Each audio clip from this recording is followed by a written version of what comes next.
Hi, this is Ira with Beacon Windows, and today we're going to do an instructional video on how to measure glass for replacement for a sliding glass door.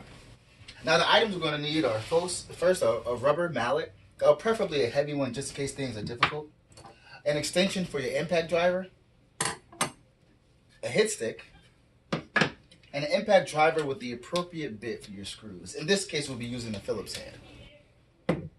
We'll also need a measuring tape.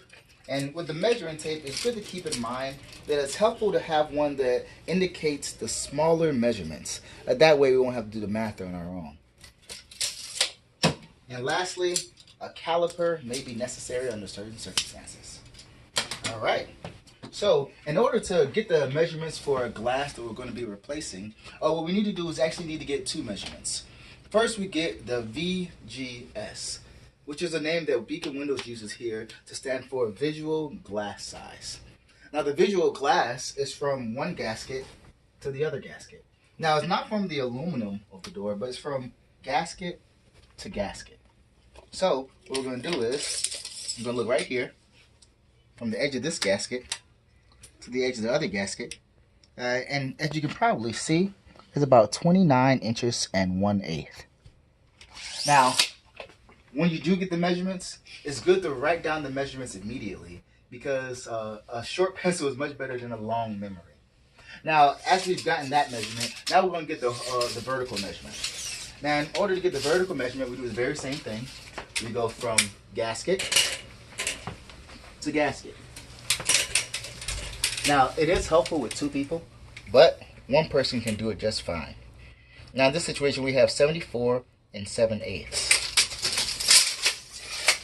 Now that we have the VGS, or the visual glass size, what we have to keep in mind is that this glass goes into this side extrusion just a bit. The question is how much, because that will determine how big the glass is. Well, in order to find out just how much it goes in, what we'll have to do, we'll take the side extrusion off and we'll measure the gasket, which will give us an indication of how much the glass is going into this extrusion. So first what we're going to do, we're going to put on our extension. We're going to take out these side screws.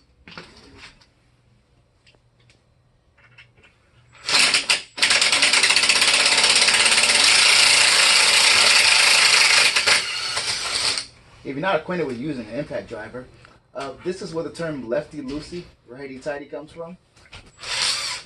So you press the button right here on the left in order to allow the screw to spin left and to remove the screw.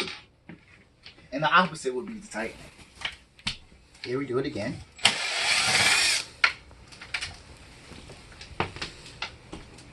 Now that we have our screws out, we're going to take this side extrusion off. In order to do that, we use the hit stick. We put it right against the side of the extrusion, and we use the mallet to knock it off. It's helpful to just move down the door or make things go smoothly.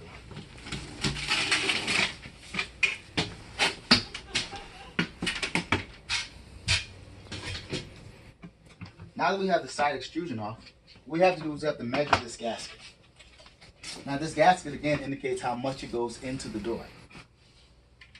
So as we measure this gasket, we can clearly see this gasket is just about 5/8 of an inch.